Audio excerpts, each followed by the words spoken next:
Meghan has thrown Harry under the bus via Omid Scobie and a podcast. Writing in his column for Yahoo, Scobie, who's known as a cheerleader for the Sussexes, said that the punchy choice of title for Harry's book was made by the prince early on in the process. He also claimed that there were no last-minute rewrites or edits after the Queen died, with the Duke instead completing the book's manuscript almost 5 months before the monarch's passing. However, Harry is publishing the book despite the risk of very serious blowback from the institution and family remaining a very real risk, he said. Palace aides are said to fear that the book could cause irrevocable damage to both reputations and relations. According to Scobie's timeline, Harry's memoir was completed in around April this year, the same month that he and Meghan made a flying visit to the UK to see the Queen after stopping off in the UK en route to the Invictus Games in the Netherlands. Harry and Meghan are turning on each other behind the scenes, based on footage of Harry removing her claw just days before his grandmother passed away, and the knowledge they had a blowout fight before he tried to go see the Queen. Harry looked emotionally exhausted by the time they were ignored and driving off after the funeral.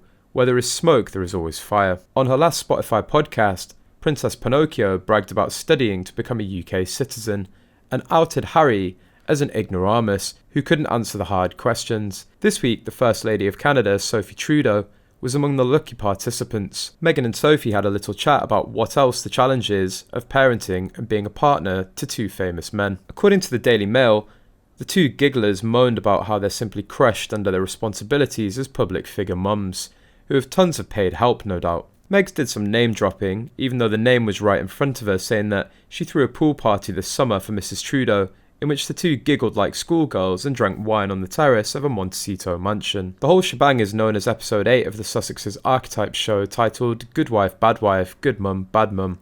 Where does Harry fit into the podcast, or is he still juggling his balls in the backyard? Along the way, he talked about a failed princess stint and actually thinking she would take the life in the UK test.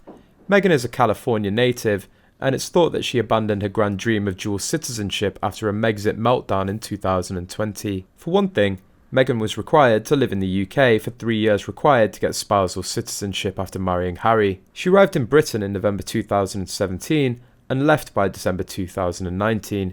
She couldn't hold out long enough. The fairy tale ending did not go as planned. So Meghan told a guest, "That citizenship exam is so hard. I was studying for it and I remember going, oh my goodness. I would ask my husband, did you know this or do you know that? And he would say he had no idea." Other nuggets included Meghan's mother Doria appearing via Facetime and Meghan talking about how she and Harry start the day by looking after their children, from prepping Archie's lunchbox to feeding the 3 dogs and making breakfast for the family. And in a weird turn of phrase, Meghan also said that she bows down to single mums.